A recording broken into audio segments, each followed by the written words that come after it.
My name is Haley, and I love hunting for treasure and all things ancient. And I've discovered a very ancient flower! So, I've got a flower pot, some dirt, and some seeds. Let's get digging. These seeds are for a flower called King Solomon's seal. So, they should remind us to have wisdom. Wisdom is finding out what you should do and doing it. King Solomon is thought to be one of the wisest men who ever lived. Some say this very plant was growing in King Solomon's royal palace. 1, 2, 3! Ta-da! While Solomon was king, he built a palace and a temple for God, and he ruled wisely for 40 years. 1, 2, and 3. Ta-da! Next, we smooth it over. There you go, little guys. Go to sleep. Good night. There! Now we wait for it to grow. I'm watching you. Oh, nothing's growing. What am I missing? Oh, Haley, how could I forget? Every seed needs water to grow. King Solomon would have remembered that. Yay! Sometimes I wish I could be wise like King Solomon. Do you ever wonder how he got to be so wise? Well, we'll find out in today's story. I suspect I'll be admiring my flowers when you get back. See ya! Oh, I think I saw something! Nope. Soon as you get back. Hurry back.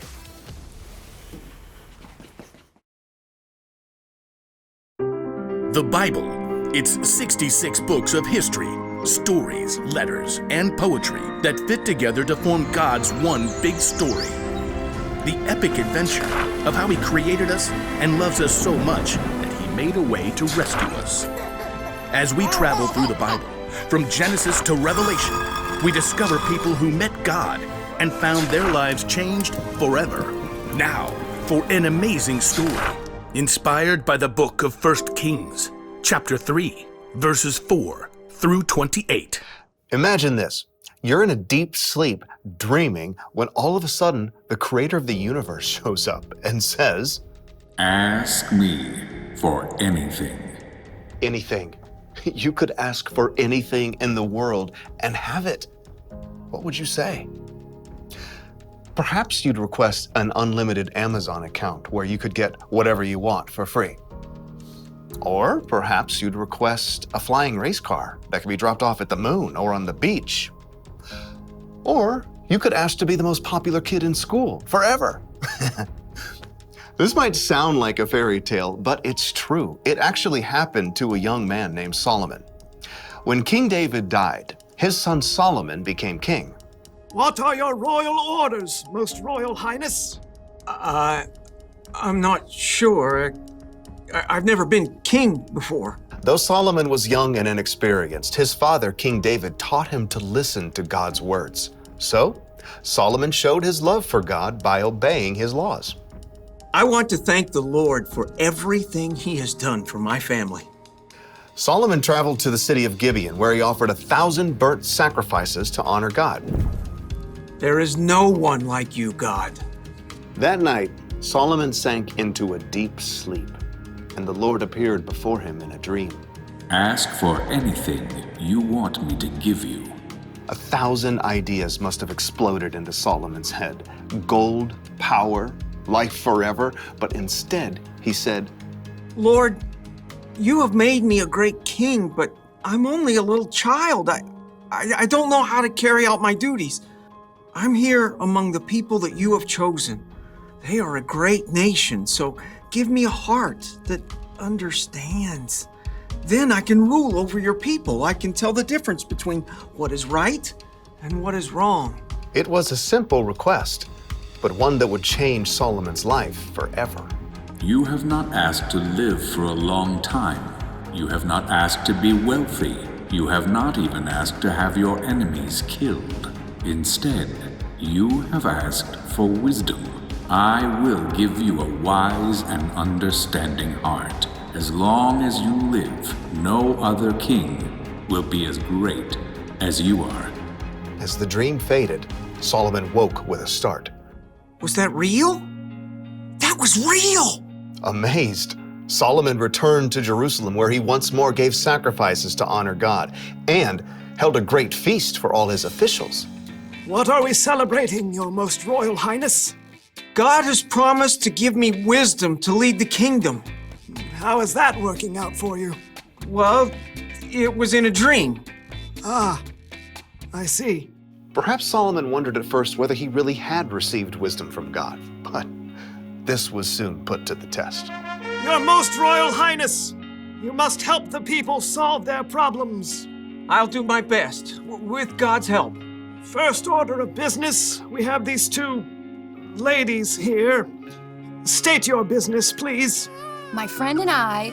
Okay, so she's not my friend anymore. Speak for yourself. I'm trying to. We live in the same home, and we both had baby boys.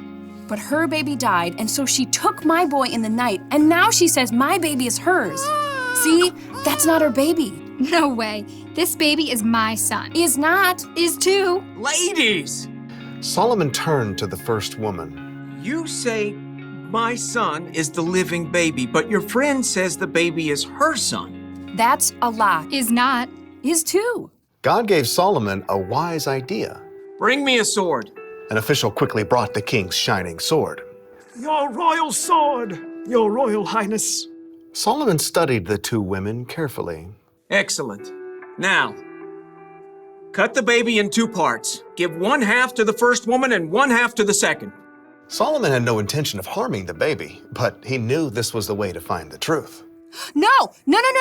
Give her the baby. Don't kill him. Oh, whatever. Neither of us will get the baby. Solomon could instantly see which woman truly cared about the baby. Give the boy to the first woman here. She is his mother. Thank you. Oh, thank you. No fair. That was totally a trick. The baby was given to his true mother. All the Israelites heard about Solomon's decision and trusted that he would judge them fairly too. God made Solomon so wise that his understanding couldn't even be measured, like the sands on the seashore.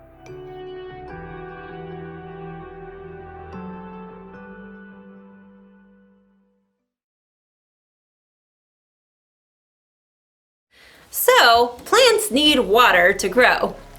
You know what else they need? Time. You can't just plant a seed and expect it to grow immediately. In fact, this plant's seeds takes at least 2 years before they sprout. That's a lot of waiting. Waiting for wisdom can feel like that. When Solomon asked God for wisdom, chances are he didn't wake up the next morning as one of the wisest men on earth. No, it took time for his wisdom to grow.